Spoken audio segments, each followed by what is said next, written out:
Hello, and welcome back to Baby Ellis's Stories. We now return to The Wyss Family Robinson by J.D. Wyss. Chapter 9.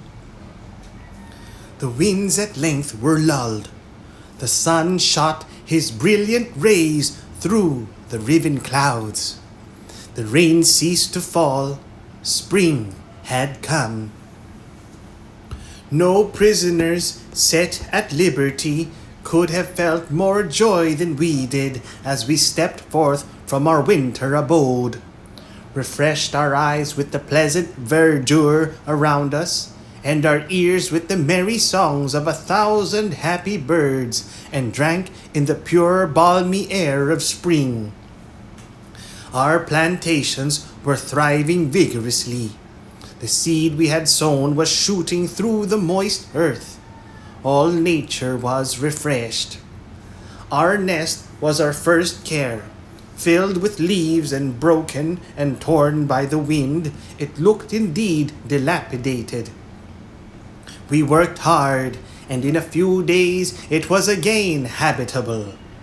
My wife begged that I would now start her with the flax, and as early as possible I built a drying oven and then prepared it for her use. I also, after some trouble, manufactured a beetle reel and spinning wheel, and she and Franz were soon hard at work, the little boy reeling off the thread his mother spun.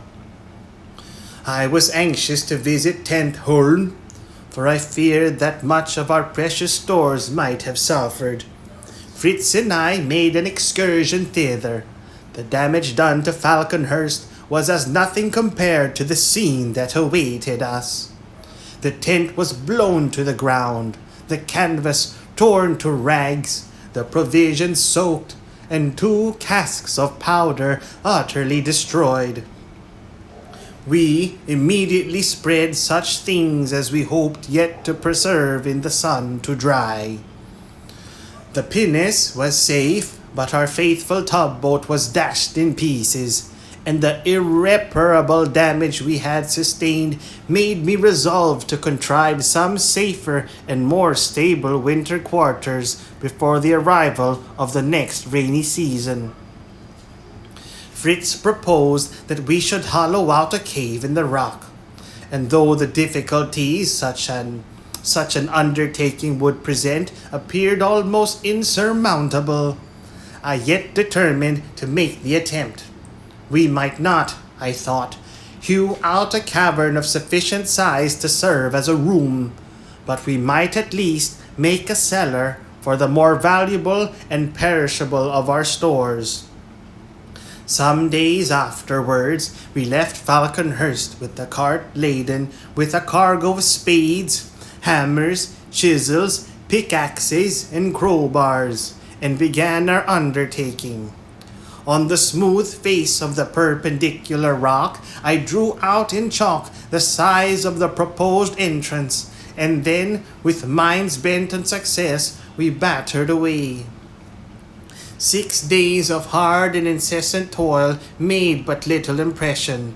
I do not think that the whole would have been a satisfactory shelter for even Master Nips, but we still did not despair, and were presently rewarded by coming to softer and more yielding substance. Our work progressed, and our minds were relieved.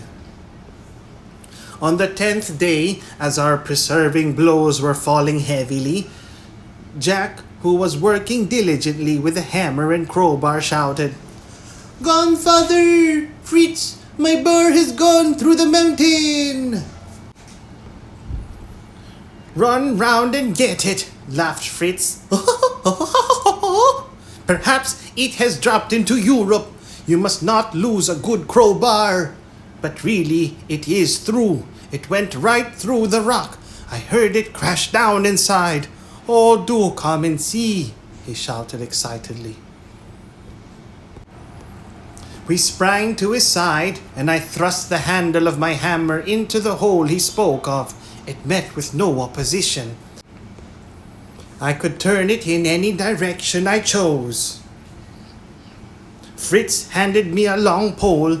I tried the depth with that. Nothing could I feel. A thin wall then was all that intervened between us and a great cavern.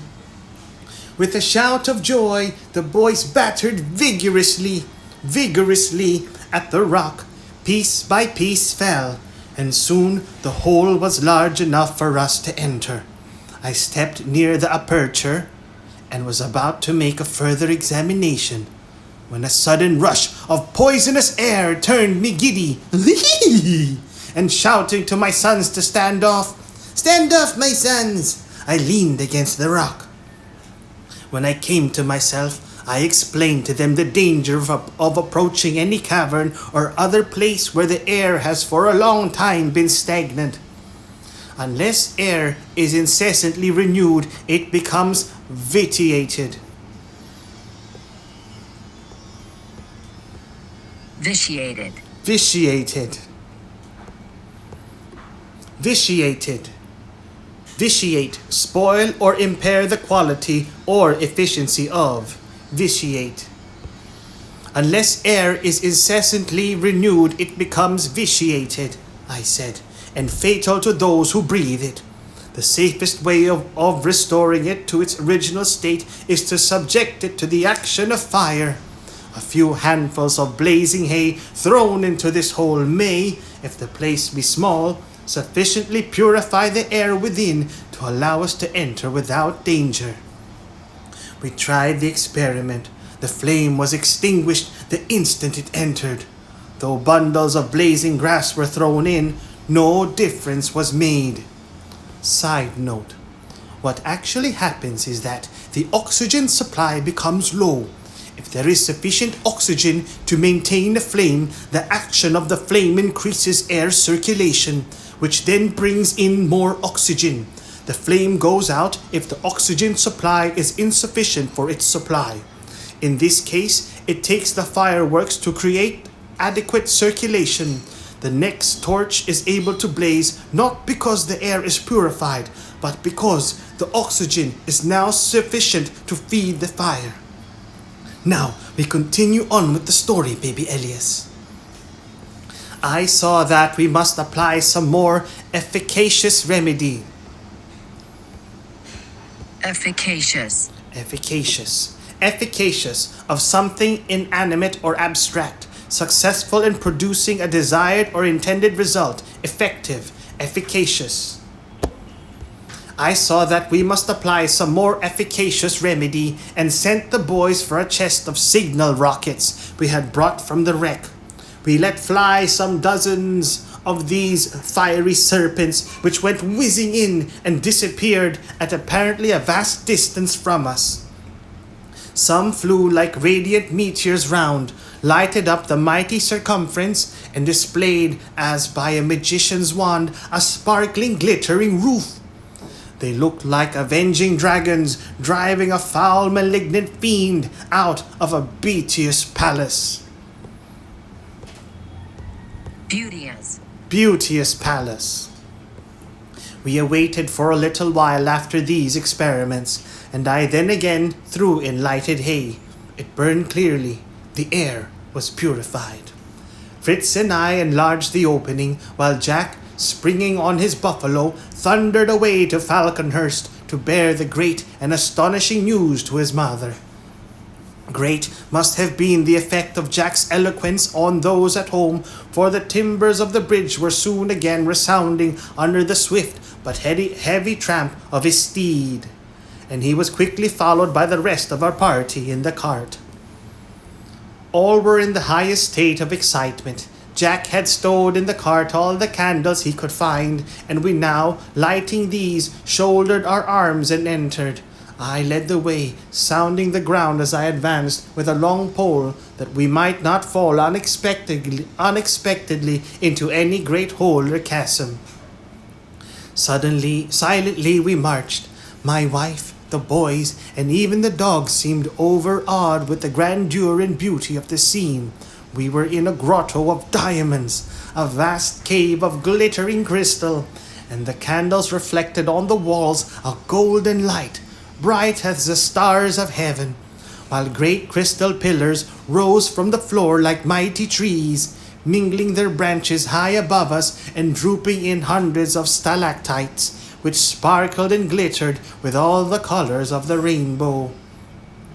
The floor of this magnificent palace was formed of hard, dry sand, so dry that I saw at once that we might safely take up our abode therein, without the slightest fear of danger from damp. From the appearance of the brilliant crystals round about us, I suspected their nature. I tasted a piece. This was a cavern of rock salt. There was no doubt about it. Here was an unlimited supply of the best and purest salt. But one thing detracted from my entire satisfaction and delight. Large crystals lay scattered here and there, which, detached from the roof, had fallen to the ground. This, if apt to recur, would keep us in constant peril. I examined some of the masses and discovered that they had been all recently separated, and therefore concluded that the concussion of the air occasioned by the rockets had caused their fall. To satisfy ourselves, however, that there were no more pieces tottering above us, we discharged our guns from the entrance and watched the effect. Nothing more fell. Our magnificent abode was safe. We returned to Falconhurst with minds full of wonder at our new discovery and plans for turning it to the best possible advantage. Nothing was now talked of but the new house, how it should be arranged, how it should be fitted up. The safety and comfort of Falconhurst, which had at first seemed so great, now dwindled away in our opinion to nothing. It should be kept up, we decided, merely as a summer residence, while our cave should be formed into a winter house and impregnable castle. Our attention was now fully occupied with this new house. Light and air were to be admitted, so we hewed a row of windows in the rock, where we fitted the window cases we had brought from the officers' cabins. We brought the door too from Falconhurst and fitted it in the aperture we had made. The opening in the trunk of the tree I determined to conceal with bark, as less likely to attract the notice of wild beasts or savages should they approach during our absence. The cave itself we divided into 4 parts. In front, a large compartment into which the door opened, subdivided into our sitting, eating, and sleeping apartments. The right-hand division containing our kitchen and workshop, and the left our stables. Behind all this, in the dark recess of the cave, was our storehouse and powder magazine. Having already undergone one rainy season, we knew well its discomforts, and thought of many useful arrangements in the laying out of our dwelling. We did not intend to be again smoke-dried. We therefore contrived a properly built fireplace and chimney.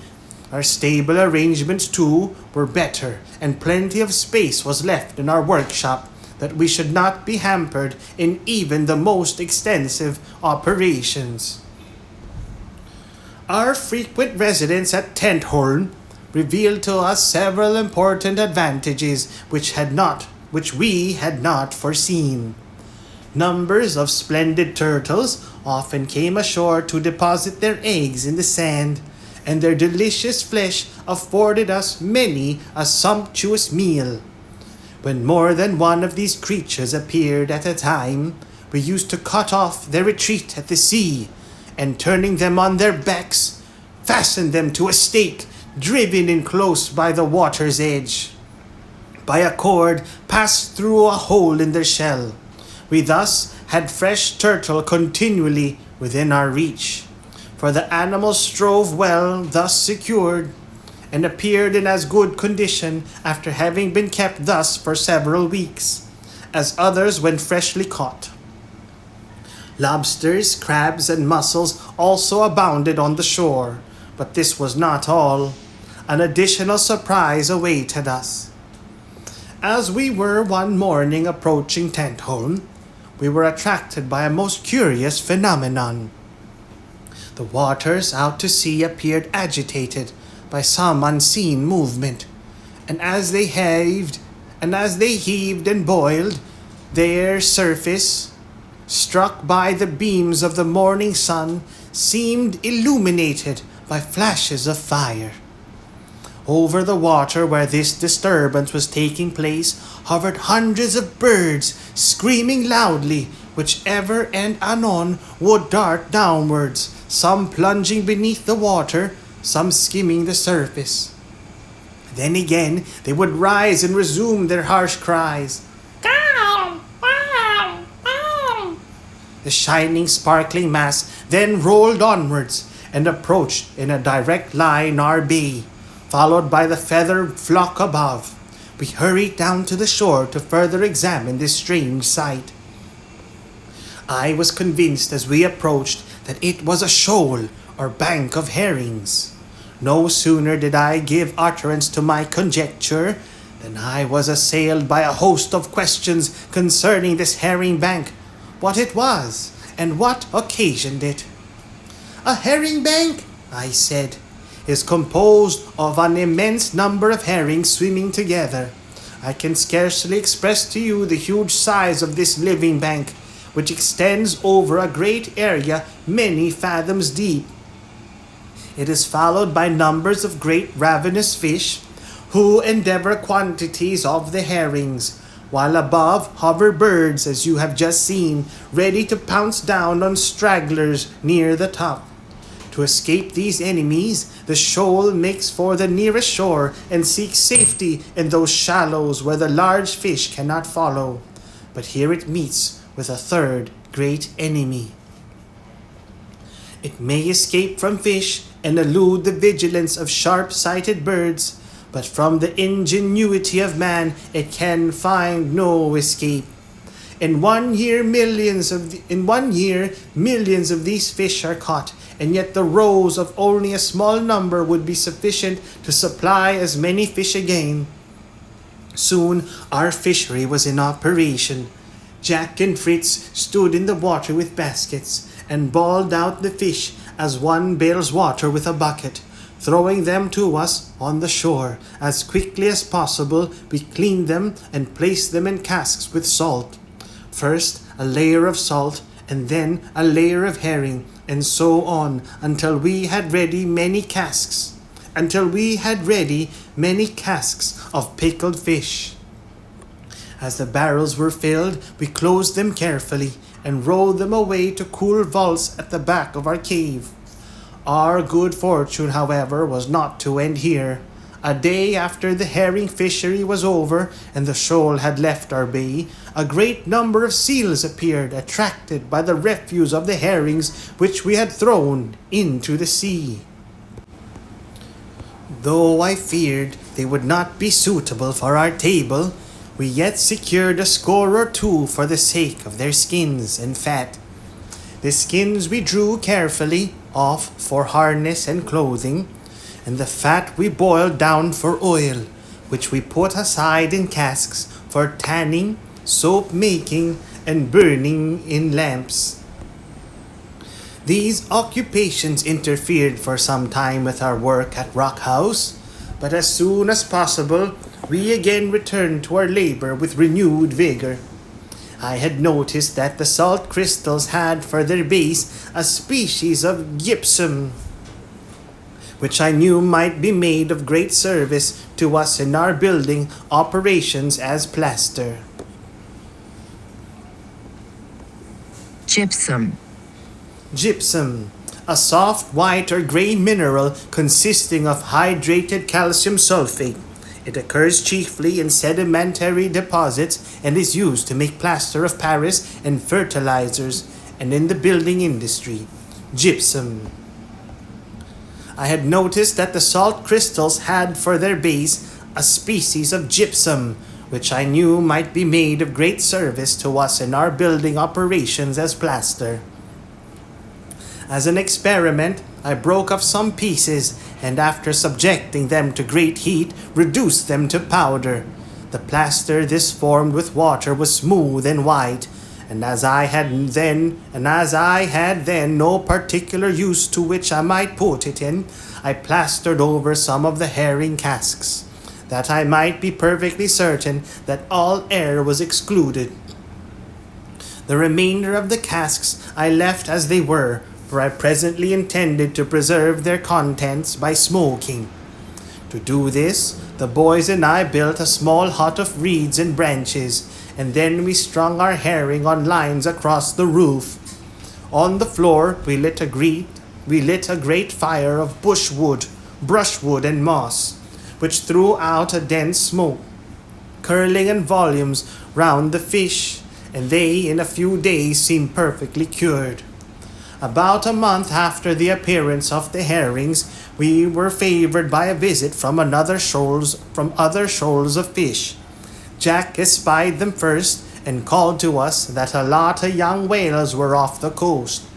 We ran down and discovered the bay apparently swarming with great sturgeon, salmon, and trout, all making for the mouth of Jackal River, that they might ascend it and deposit their spawn amongst the stones.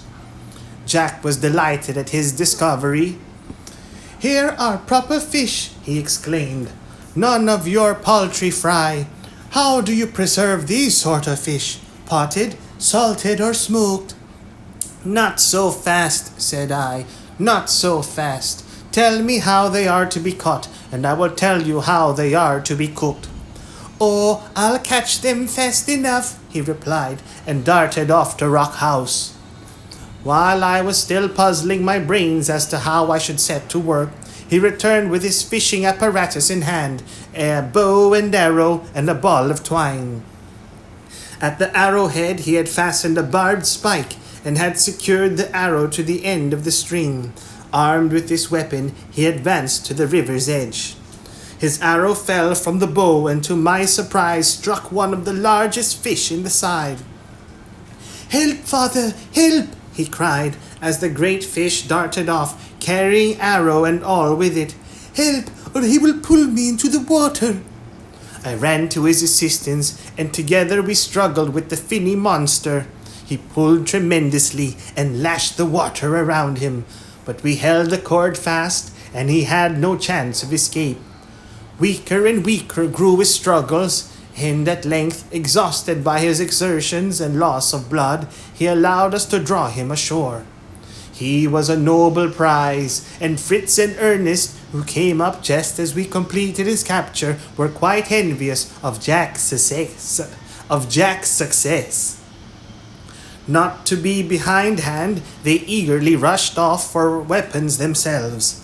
We were soon all in the water, Fritz with a harpoon, Ernest with a rod and line, and I myself, armed like Neptune with an iron trident, or more properly speaking, perhaps a pitchfork. Soon the shore was strewn with a goodly number of the finest fish. Monster after monster we drew to land. At length Fritz, after harpooning a great sturgeon, full 8 feet long, could not get the beast ashore. We all went to his assistance, but our united efforts were unavailing. "The buffalo!" proposed my wife, and off went Jack for Storm. Storm was harnessed to the harpoon rope, and soon the monstrous fish lay panting on the sand. We at length, when we had captured as many fish as we could possibly utilize, set about cleaning and preparing their flesh. Some we salted, some we dried like herrings, some we treated like the tunny of the Mediterranean. We prepared them in oil. Of the roe of the sturgeon, I decided to form caviar, the great Russian dish. I removed from it all the membranes by which it is surrounded, washed it in vinegar, salted it, pressed out all the moisture caused by the water-absorbing properties of the salt, packed it in small barrels, and stowed it away in our storehouse. I knew that of the sturgeon's bladder the biggest isinglass, Isinglass. the best isinglass. Isinglass, a kind of gelatin obtained from fish, especially sturgeon, and used in making jellies, glue, etc., and for clarifying ale. Isinglass. I knew that of the sturgeon's bladder the best isinglass is made, so carefully collecting the air bladders from all those we had killed, I washed them and hung them up to stiffen. The outer coat or membrane I then peeled off, cutting the remainder into strips, technically called staples. These staples I placed in an iron pot over the fire, and when they had been reduced to a proper consistency, I strained off the glue through a clean cloth and spread it out on a slab of stone in thin layers, letting them remain until they were dry. The substance I thus obtained was beautifully transparent and promised to serve as an excellent substitute for glass in our window frames. Fortunately, in this beautiful climate, little or no attention was necessary to the kitchen garden. The seeds sprang up and flourished without apparently the slightest regard for the time or season of the year. Peas, beans, wheat, barley, rye, and Indian corn seemed constantly ripe, while cucumbers, melons, and all sorts of other vegetables grew luxuriantly. The success of our garden at Tentholm encouraged me to hope that my experiment at Falconhurst had not failed, and one morning we started to visit the spot. As we passed by the field from which the potatoes had been dug, we found it covered with barley, wheat, rye, and peas in profusion. I turned to my wife in amazement. "Where has this fine crop sprung from?" said I. "From the earth," she replied, laughing. "Where Franz and I sowed the seed I brought from the wreck. The ground was ready tiled by you and the boys.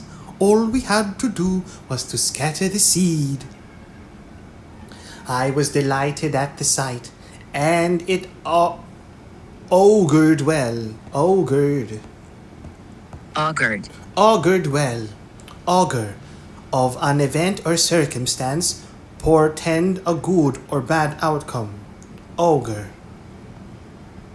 I was delighted at the sight, and it augured well, I thought, for the success of my maize plantation. We hurried to the field. The crop had indeed grown well, and what was more, appeared to be duly appreciated. A tremendous flock of feathered thieves rose as we approached. Amongst them, Fritz espied a few ruffed grouse, and quick as thought, unhooding his eagle, he started him off in chase. Then sprang on his onager, and followed at full gallop. His noble bird marked out the finest grouse, and soaring high above it, stooped and bore his prey to the ground. Fritz was close at hand, and springing through the bushes, he saved the bird from death, hooded the eagle's eyes, and returned triumphantly.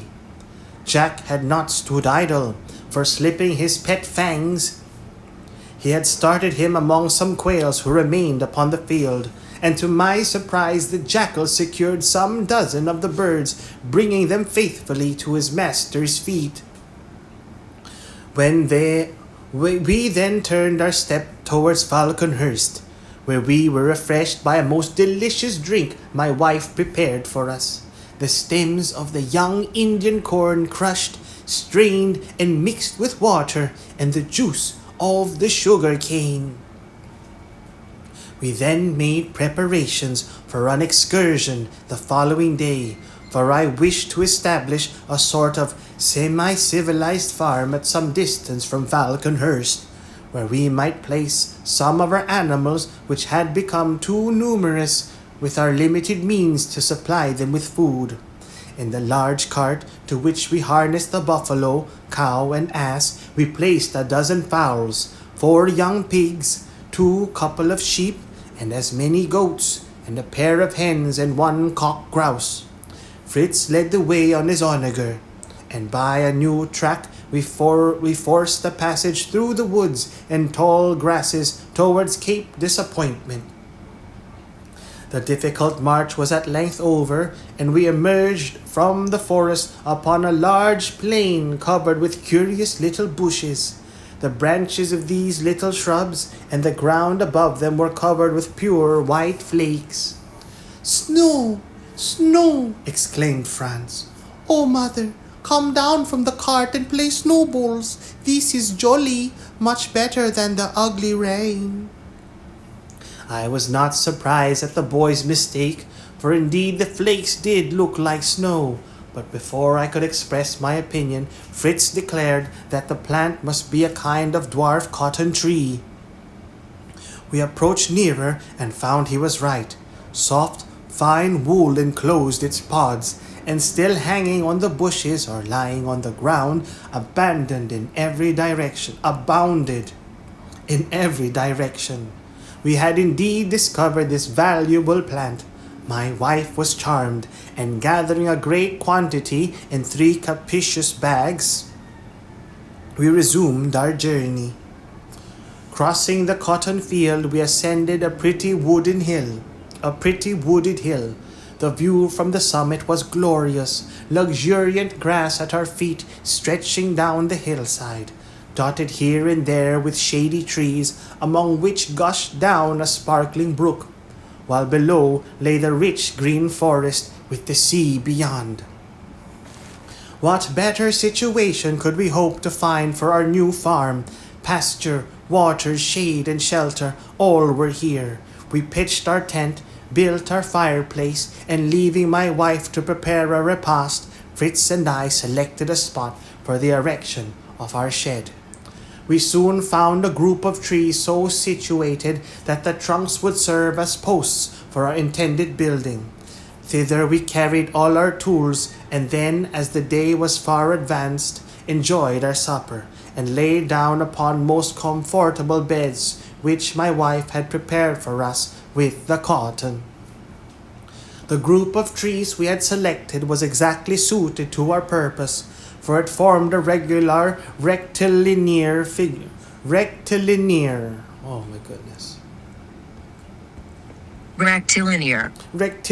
figure. The group of trees we had selected was exactly suited to our purpose, for it formed a regular rectilinear figure, the greatest side of which faced the sea. I cut deep mortices in the trunks about 10 feet from the ground and again 10 feet higher up to form a second story. In these mortices I inserted beams, thus forming a framework for my building, and then making a roof of laths. I overlaid it with bark, which I stripped from a neighboring tree, and fixed with acacia thorns, and which would effectually shoot off any amount of rain. While clearing up the scraps of bark and other rubbish for fuel for our fire, I noticed a peculiar smell, and stooping down I picked up pieces of the bark, some of which, to my great surprise, I found was that of the terebinth tree, and the rest that of the American fir. The goats, too, made an important discovery amongst the same heap, for we found them busily routing out pieces of cinnamon, a most delicious and aromatic spice. "From the fir," I said to the boys, "we get turpentine and tar, and thus it is that the fir tree becomes such a valuable article of commerce. So we may look forward to preparing pitch for our yacht with tar and oil, and cart grease too, with tar and fat.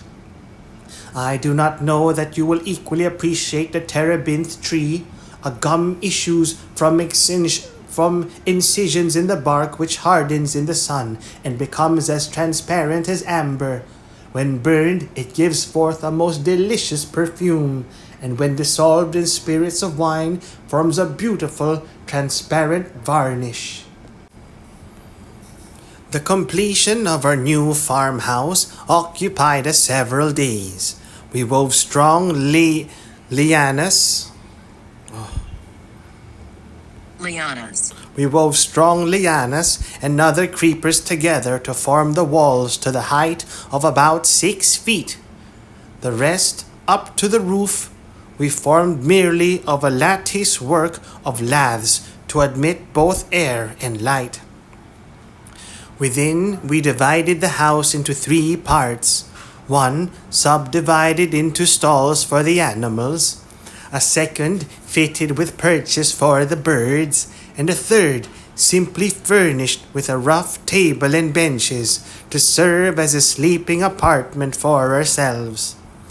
When we should find it necessary to pay the place a visit, in a short time the dwelling was most comfortably arranged, and as we daily filled the feeding troughs with the food the animals best liked, they showed no inclination to desert the spot we had chosen for them.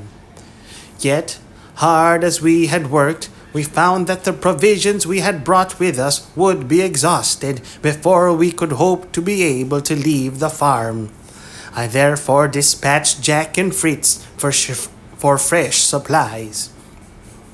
During their absence, Ernest and I made a short excursion in the neighborhood, that we might know more exactly the character of the country near our farm. Passing over a brook which flowed towards the wall of rocks, we reached a large marsh, and as we walked round it, I noticed with delight that it was covered with the rice plant, growing wild in the greatest profusion. Here and there only were there any ripe plants, and from these rose a number of ruffed grouse, at which both Ernest and I let fly. 2 fell, and Fangs, who was with us, brought them to our feet. As we advanced, Nip skipped from the back of his steed, Juno, and began to regale himself on some fruit at a short distance off. We followed the little animal and found him devouring delicious strawberries. Having enjoyed the fruit ourselves, we filled the hamper Nips always carried and secured the fruit from his pilfering paws with leaves fixed firmly down.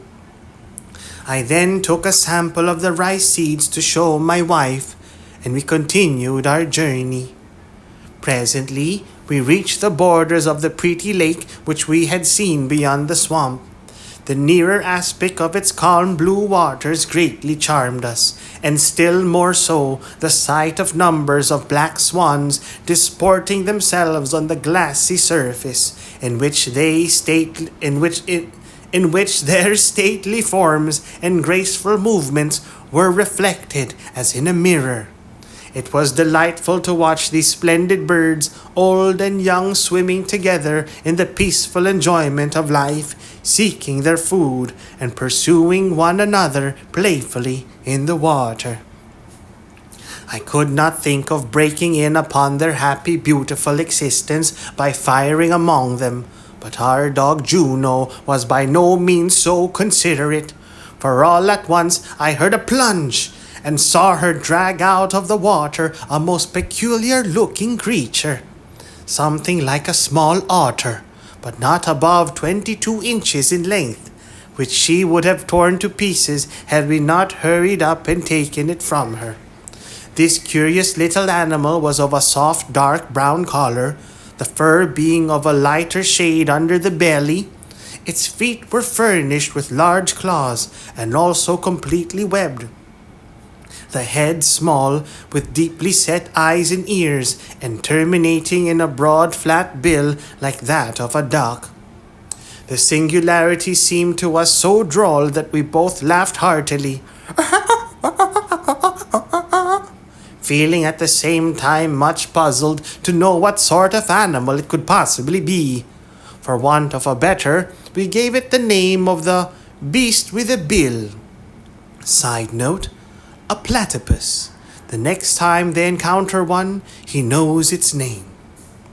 For want of a better, we gave it the name of the beast with a bill, and Ernest willingly undertook to carry it, that it might be stuffed and kept as a curiosity.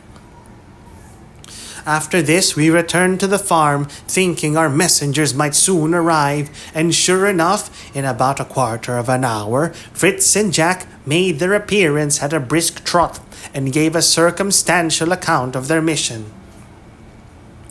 Note: to get supplies about 14 paragraphs earlier, but what else did they do? Something is left out. I was pleased to see that they had fulfilled their orders intelligently, carrying out my intentions in the spirit and not blindly to the letter.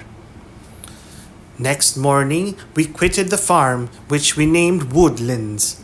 After providing amply for the wants of the animals, sheep, goats, and poultry, which we left there.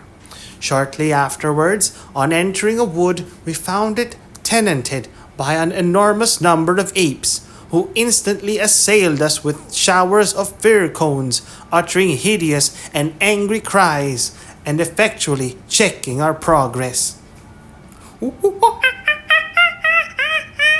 Until we put them to flight by a couple of shots, bang bang, which not a little astonished their weak minds.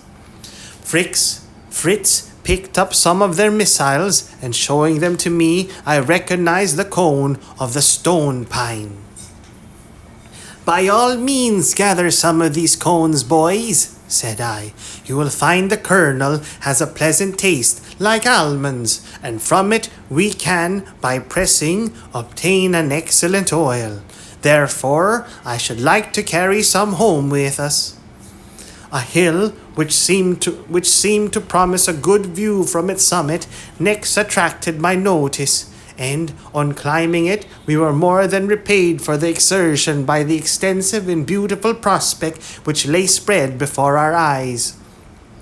The situation altogether was so agreeable that here also I resolved to make a settlement, to be visited occasionally, and after resting a while and talking the matter over, we set to work to build a cottage such as we had lately finished at Woodlands.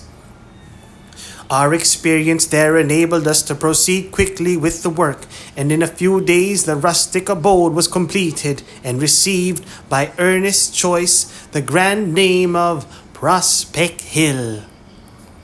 My chief objective in undertaking this expedition had been to discover some tree from whose bark I could hope to make a useful light boat or canoe.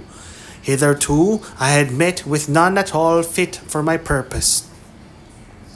But not despairing of success, I began, when the cottage was built, to examine carefully the surrounding woods, and after considerable trouble came upon two magnificent tall straight trees, the bark of which seemed something like that of the birch. Selecting one whose trunk was, to a great height, free from branches, we attached to one of the lower of those boughs the rope ladder we had with us, and Fritz, ascending it, cut the bark through in a circle. I did the same at the foot of the tree, and then from between the circles we took a narrow perpendicular slip of bark entirely out, so that we could introduce the proper tools by which gradually to loosen and raise the main part, so as finally to separate it from the tree uninjured and entire. This we found possible because the bark was moist and flexible. Great care and exertion were necessary as the bark became detached to support it until the whole was ready to be let gently down upon the grass. This seemed a great achievement, but our work was by no means ended, nor could we venture to desist from it until, while the material was soft and pliable, we had formed it into the shape we desired for the canoe. In order to do this, I cut a long triangular piece out of each end of the roll, and placing the sloping parts one over the other, I drew the ends into a pointed form and secured them with pegs and glue. This success proceeding had, however, widened the boat and made it too flat in the middle, so that it was necessary to put ropes round it and tighten them until the proper shape was restored, before we could allow it to dry in the sun.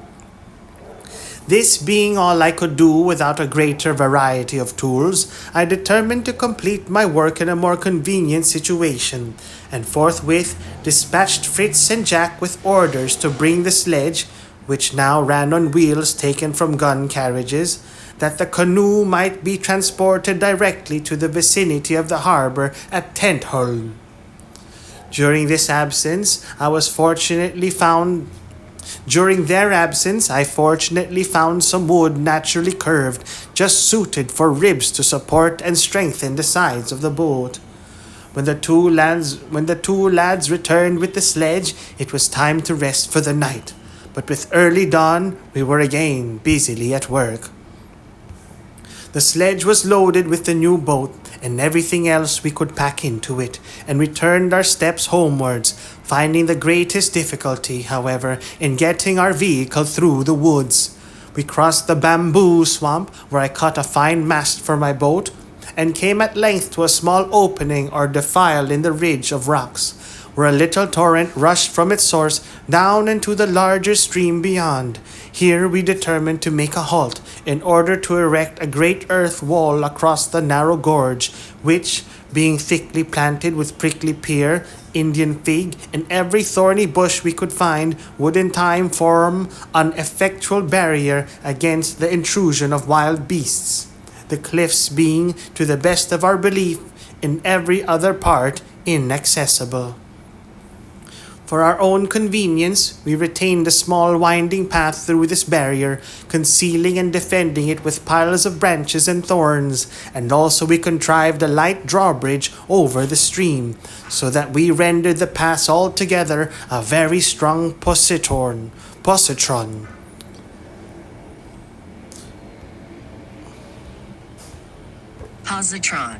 Positron. A subatomic particle with the same mass as an electron and numerically equal but positive charge. Positron. So that we rendered the pass altogether a very strong positron, should we ever have to act on the defense.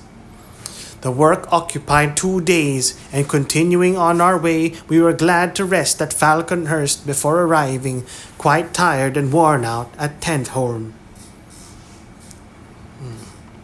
It took some time to recruit our strength after this long and fatiguing expedition, and then we vigorously resumed the task of finishing the canoe. The arrangements, I flattered myself, were carried out in a manner quite worthy of a shipbuilder. A mast, sails, and paddles were fitted, but my final touch, although I prized it highly and considered it a grand and original idea, would no doubt have excited only ridicule and contempt had it been seen by a naval man. My contrivance was this. I had a couple of large air-tight bags made of the skins of the dogfish, well tarred and pitched, inflated, and made fast on each side of the boat, just above the level of the water. These floats, however, much she might be loaded, would effectually prevent either the sinking or capsizing of my craft. I may as well relate in this place what I omitted at the time of its occurrence. During the rainy season, our cow presented us with a bull calf, and that there might never be any difficulty in managing him. I, at a very early age, pierced his nose and placed a short stick in it to be exchanged for a ring when he was old enough. The question now came to be, who should be his master, and to what should we train him? Why not teach him, said Fritz, to fight with wild animals and defend us like the fighting bulls of the Hottentots? That would be really useful. I am sure I should much prefer a gentle bull to a fighting one, exclaimed his mother. But do you mean to say tame oxen can be taught to act rationally on the defensive? I can but repeat what I have heard or read, replied I. As regards the race of Hottentots, who inhabit the south of Africa, among all sorts of wild and ferocious animals. The wealth of these people consists solely in their flocks and herds, and for their protection they train their bulls to act as guards. These courageous animals keep the rest from straying away, and when danger threatens, they give instant notice of it. Drive the herd together in a mass, the calves and young cows being placed in the center. Around them, the bulls and strong oxen make a formidable circle with their horned heads turned to the front, offering determined resistance to the fiercest foe. These fighting bulls will even sometimes rush with dreadful bellowing to meet the enemy, and should it be a mighty lion or other strong and daring monster, sacrifice their own lives in defense of the herd. It is said that formerly, when Hottentot tribes made war on one another, it was not unusual to place a troop of these stout-herded warriors in the van of the little army, when their heroism led to decisive victory on one side or the other. But, continued I, although I can see you are all delighted with my description of these fine warlike animals, I think we had better train this youngster to be a peaceable bull. Who is to have charge of him? Ernest thought it would be more amusing to train his monkey than a calf. Jack, with the buffalo and his hunting jackal, had quite enough on his hands. Fritz was content with the onager. Their mother was voted mistress of the old grey donkey, and I myself being superintendent-in-chief of the whole establishment of animals. There remained only little Franz, to whose special care the calf could be committed. What say you, my boy? Will you undertake to look after this little fellow? Oh, yes, father, he replied. Once you told me about a strong man, I think his name was Milo, and he had a tiny calf, and he used to carry it about everywhere. It grew bigger and bigger, but still he carried it often, till at last he grew so strong that when it was quite a great big ox, he could lift it as easily as ever. And so you see, if I take care of our wee calf and teach it to do what I like, perhaps when it grows big, I shall still be able to manage it. And then, oh, Papa, do you think I might ride upon it? I smiled at the child's simplicity and his funny application of the story of Milo of Crotona. The calf shall be yours, my boy. Make him as tame as you can, and we will see about letting you mount him some day. But remember, he will be a great bull long before you are nearly a man. Now what will you call him? Shall I call him Grumble, father? Hear what a low muttering noise he makes. Grumble will do famously. Grumble, grumble, oh, it beats your buffalo's name hollow, Jack. Not a bit, said he. Why, you can't compare the two names. Fancy mother saying, "Here comes Franz on Grumble, but Jack riding on Storm." Oh, it sounds sublime. We named the two puppies Bruno and Fawn, and so ended this important domestic business. For 2 months, we worked steadily at our salt cave in order to complete the necessary arrangement of partition walls, so as to put the rooms and stalls for the animals in comfortable order for the next long, rainy season, during which time, when other work would be at a standstill, we could carry on many minor details for the improvement of the abode. We leveled the floors first with clay, then spread several gravel mixed with melted gypsum. We leveled the floors first with clay, then spread gravel mixed with melted gypsum over that, producing a smooth, hard surface which did very well for most of the apartments. But I was ambitious of having 1 or 2 carpets, and set about making a kind of felt in the following way. I spread out a large piece of sailcloth and covered it equally all over with a strong liquid made of glue and isinglass, which saturated it thoroughly. On it we then laid wool and hair from the sheep and goats, which had been carefully cleaned and prepared, and rolled and beat it until it adhered tolerably smoothly to the cloth. Finally, it became, when perfectly dry, a covering for the floor of our sitting room, by no means to be despised. One morning, just after these labors at the salt cave were completed, happening to awake unusually early, I turned my thoughts, as I lay waiting for sunrise, to considering what length of time we had now passed on this coast, and discovered, to my surprise, that the very next day would be the anniversary of our escape from the wreck.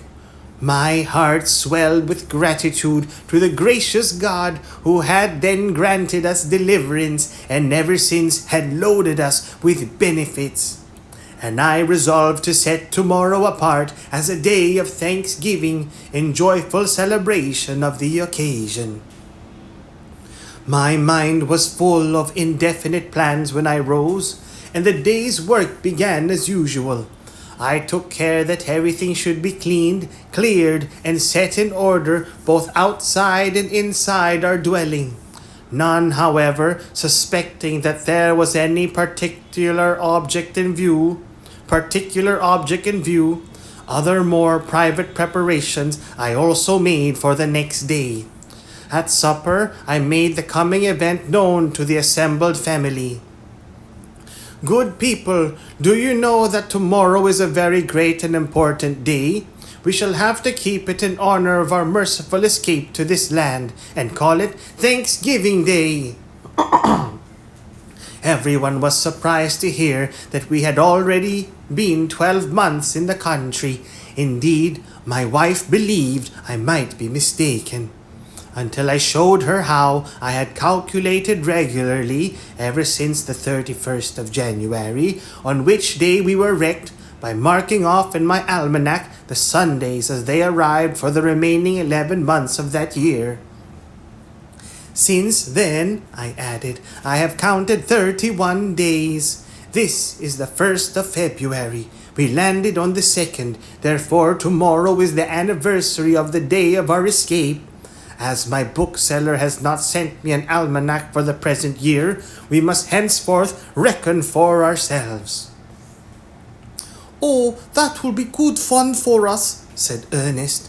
We must have a long stick like Robinson Crusoe and cut a notch in it every day and count them up every now and then to see how the weeks and months and years go by.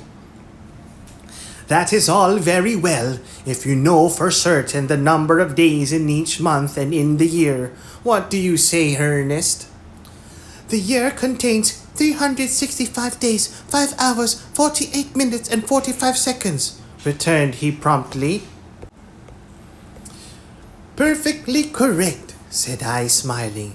But you would get in a mess with those spare hours, minutes, and seconds in a year or two, wouldn't you? Not at all. Every 4 years I would add them all together, make a day, stick it into February, and call that year leap year. Well done, Professor Ernest. We must elect you Astronomer Royal in this our kingdom, and let you superintend and regulate everything connected with the lapse of time, clocks, and watches included. Before they went to sleep, I could hear my boys whispering among themselves about Father's mysterious allusions to next day's festival and rejoicing. But I offered no explanation and went to sleep, little guessing that the rogues had laid a counterplot far more surprising than my simple plan for their diversion. Nothing less than a roar of artillery startled me from sleep at daybreak next morning, and I sprang up and found my wife as much alarmed as I was by the noise.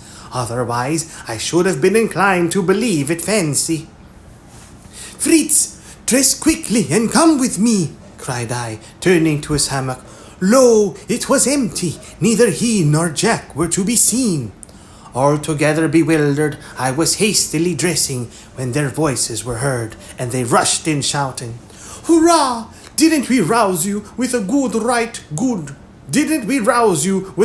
good thundering salute? But perceiving at a glance that we had been seriously alarmed, Fritz hastened to apologize for the thoughtless way in which they had sought to do honor to the day of Thanksgiving, without considering that an unexpected cannon shot would startle us unpleasantly from our slumbers. We readily forgave the authors of our alarm in consideration of the good intention which had prompted the deed, and satisfied that the day had at last been duly inaugurated, we all went quietly to breakfast. Afterwards, we sat together for a long time, enjoying the calm beauty of the morning, and talking of all that had taken place on the memorable days of the storm a year ago, for I desired that the awful events of that time should live in the remembrance of my children with a deepening sense of gratitude of our deliverance. Therefore, I read aloud passages from my journal, as well as many beautiful verses from the Psalms, expressive of joyful praise and thanksgiving, so that even the youngest among us was impressed and solemnized at the recollections of escape from a terrible death, and also led to bless and praise the name of the Lord our deliverer. Dinner followed shortly after this happy service, and I then announced for the afternoon a grand display of athletic sports, in which I and my wife were to be spectators and judge. Father, what a grand idea! Oh, how jolly are we to run races! And prizes? Will there be prizes, Father? The judges offer prizes for competition in every sort of manly exercise, replied I. Shooting, running, riding, leaping, climbing, swimming. We will have an exhibition of your skill in all. Now for it. Trumpeters, sound for the opening of the lists. Uttering these last words in a stentorian voice and wildly waving my arms towards a shady spot where the ducks and geese were quietly resting, had the absurd effect I intended. Up they all started in a fright, gabbling and quacking loudly to the infinite amusement of the children, who began to bustle about in eager preparations for the contest, and begging to know with what they were to begin. Let us have shooting first, and the rest when the heat of the day declines. Here is a mark I have got ready for you, said I, producing a board roughly shaped like a kangaroo, and of about the size of one. This target was admired, but Jack could not rest satisfied till he had added ears and a long leather strap for a tail. It was then fixed in the attitude most characteristic of the creature, and the distance for firing measured off. Each of the three competitors was to fire twice. Fritz hit the kangaroo's head each time. Ernest hit the body once, and Jack, by a lucky chance, shot the ears clean away from the head, which feat raised a shout of laughter. A second trial with pistols ensued, in which Fritz again came off the victor. Then, desiring the competitors to load with small shot, I threw a little board as high as I possibly could up in the air, each in turn aiming at and endeavoring to hit it before it touched the ground. In this I found to my surprise that the sedate Ernest succeeded quite as well as his more impetuous brother Fritz. As for Jack, his flying board escaped wholly uninjured. After this followed archery, which I liked to encourage, foreseeing that a time might come when ammunition would fail, and in this practice I saw with pleasure that my elder sons were really skillful, while even little Franz acquitted himself well. A pause ensued, and then I started a running match. Fritz, Ernest, and Jack were to run to Falconhurst by the most direct path, The first to reach the tree was to bring me in proof of his success a penknife I had accidentally left on the table in my sleeping room. At a given signal, away went the racers in fine style. Fritz and Jack, putting forth all their powers, took the lead at once, running in advance of Ernest, who started at a good steady pace, which I predicted he would be better able to maintain than such a furious rate as his brothers. But long before we expected to see them back, a tremendous noise of galloping caused us to look with surprise towards the bridge, and Jack made his appearance, thundering along on his buffalo, with the onager and the donkey tearing after him riderless, and the whole party in wildest spirits. "Hollo!" cried I. "What sort of foot race do you call this, Master Jack?" He shouted merrily as he dashed up to us. Then flinging himself off and saluting us in a playful way, "I very soon saw," said he, "that I hadn't a chance, so renouncing all idea of the prize, I caught Storm and made him gallop home with me to be in time to see the others come puffing in. Lightfoot and old Grizzle chose to join me. I never invited them." By and by the other boys arrived, Ernest holding up the knife in token of being the winner, and after hearing all particulars about the running, and that he had reached Falconhurst 2 minutes before Fritz, we proceeded to test the climbing powers of the youthful athletes. In this exercise, Jack performed wonders. He ascended with remarkable agility the highest palms whose stems he could clasp.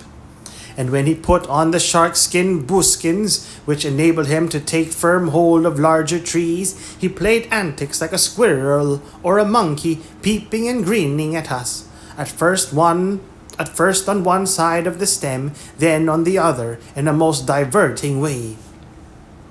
Fritz and Ernest climbed well, but could not come near the grace and skill of their active and lively young brother. Riding followed, and marvelous feats were performed, Fritz and Jack proving themselves very equal in their management of their different steeds. I thought the riding was over, when little Franz appeared from the stable in the cave, leading young Grumble, the bull calf, with a neat saddle of kangaroo hide and a bridle passed through his nose ring. The child saluted us with a pretty little air of confidence, exclaiming, "Now, most learned judges, prepare to see something quite new and wonderful. The great bull tamer, Milo of Crotona, desires the honor of exhibiting before you." Then taking a whip and holding the end of a long cord, he made the animal, at the word of command, walk, trot, and gallop in a circle round him. He afterwards mounted and showed off Grumble's somewhat awkward paces. The sports were concluded by swimming matches, and the competitors found a plunge in salt water very refreshing after their varied exertions. Fritz showed himself a master in the art, at home in the element. No movement betokened either exertion or weariness. Ernest exhibited too much anxiety and effort, while Jack was far too violent and hasty and soon became exhausted. Franz gave token of future skill. By this time, as it was getting late, we returned to our dwelling, my wife having preceded us in order to make arrangements for the ceremony of prize-giving. We found her seated in great state, with the prizes set out by her side. The boys marched in, pretending to play various instruments in imitation of a band, and then all four, bowing respectfully, stood before her like the victors in a tournament of old, awaiting the reward of valor from the Queen of Beauty, which she bestowed with a few words of praise and encouragement. Fritz, to his immense delight, received as the prize for shooting and swimming a splendid double-barreled rifle and a beautiful hunting knife. To Ernest, as winner of the running match, was given a handsome gold watch. For climbing and riding, Jack had a pair of silver-plated spurs and a riding whip, both of which gave him extraordinary pleasure. Franz received a pair of stirrups and a driving whip made of rhinoceros hide, which we thought would be of use to him in the character of bull tamer. When the ceremony was supposed to be over, I advanced and solemnly presented to my wife a lovely workbox filled with every imaginable requirement for a lady's work table, which she accepted with equal surprise and delight. The whole entertainment afforded the boys such intense pleasure, and their spirits rose to such a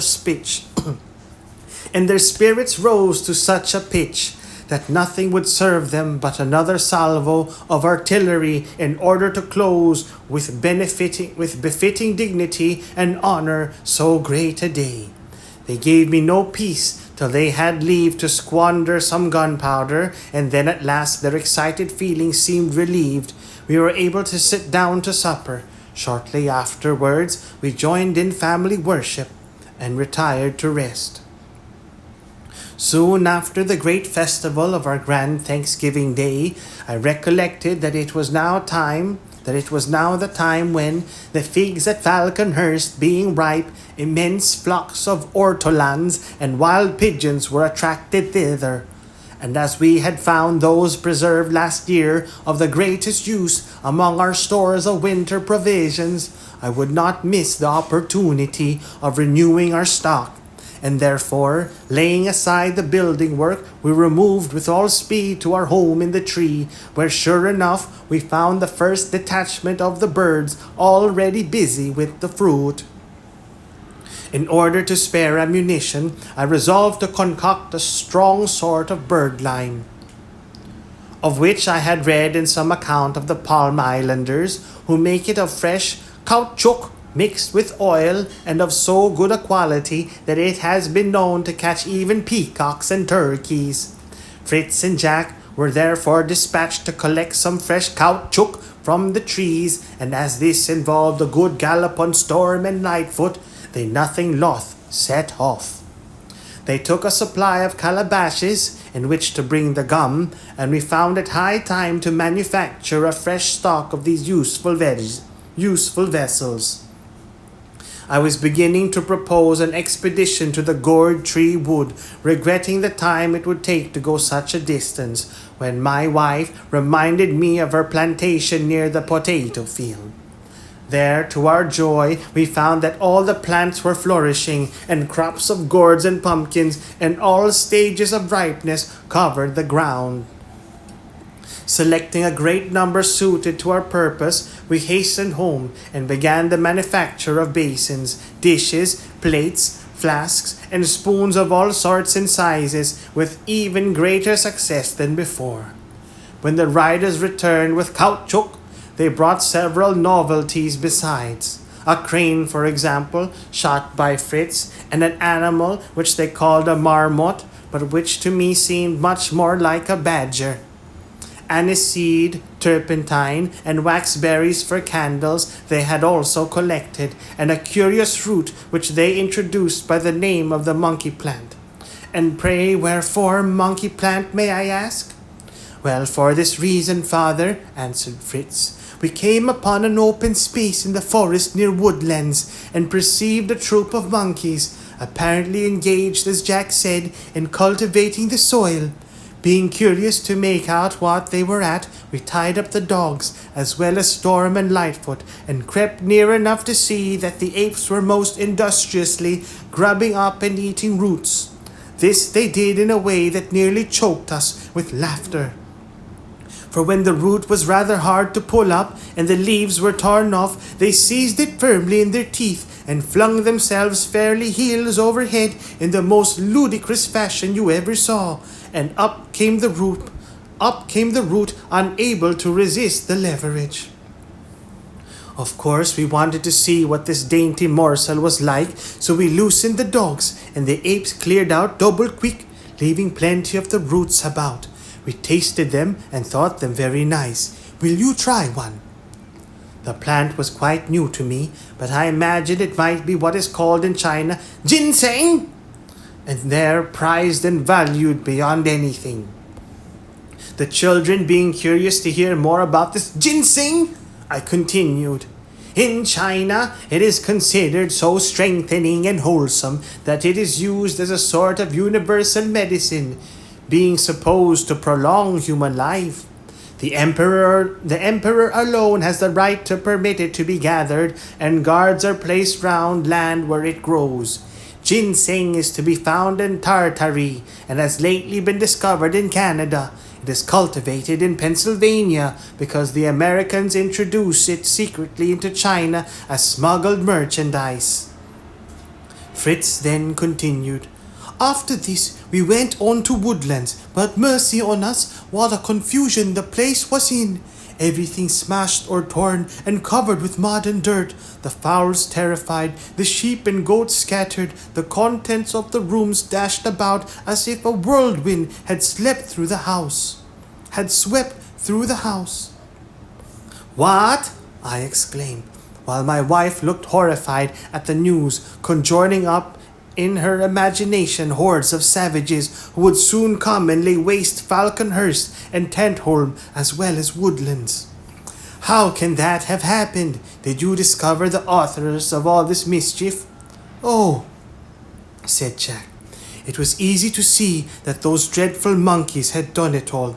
First, they must have got into the yards and sheds and hunted the fowls and creatures about.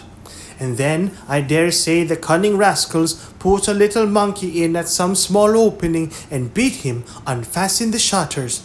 You know what nimble fingers they have. Then, of course, the whole posse of them swarmed into our nice tidy cottage and skylarked with every single thing they could lay paws on, till perhaps they got hungry all at once and bethought them of the ginseng, as you call it, out in the woods yonder, where we found them so busy refreshing themselves, the mischievous villains. While we were gazing at all this ruin in a sort of bewilderment, pursued Fritz, we heard a sound of rushing wings and strange ringing cries as of multitudes of birds passing high above us, and looking up we perceived them flying quickly in a wedge-shaped flock at a great height in the air. They began gradually to descend, taking the direction of the lake, and separated into a number of small detachments which followed in a long straight line and at a slower rate the movements of the leaders, who appeared to be examining the neighborhood. We could now see what large birds they must be, but dared not show ourselves or follow them, lest they should take alarm. Presently, and with one accord, they quickened their motion, just as if the band had begun to play a quick march after a slow one, and rapidly descended to earth in a variety of lively ways, and near enough for us to see that they must be cranes. Some alighted at once, while others hovered sportively over them. Many darted to the ground, and just touching it would soar again upward with a strong but somewhat heavy flight. After gambolling in this way for a time, the whole multitude, as though at the word of command, alighted on the rice fields and began to feast on the fresh grain. We thought now was our time to get a shot at the cranes, and cautiously approached, but they were too cunning to let themselves be surprised, and we came unexpectedly upon their outposts or sentinels, who instantly sprang into the air, uttering loud trumpet-like cries, upon which the whole flock arose and followed them with a rush like a sudden squall of wind. We were quite startled, and it was useless to attempt a shot. But unwilling to miss the chance of securing at least one of the birds, I hastily unhooded my eagle and threw him into the air.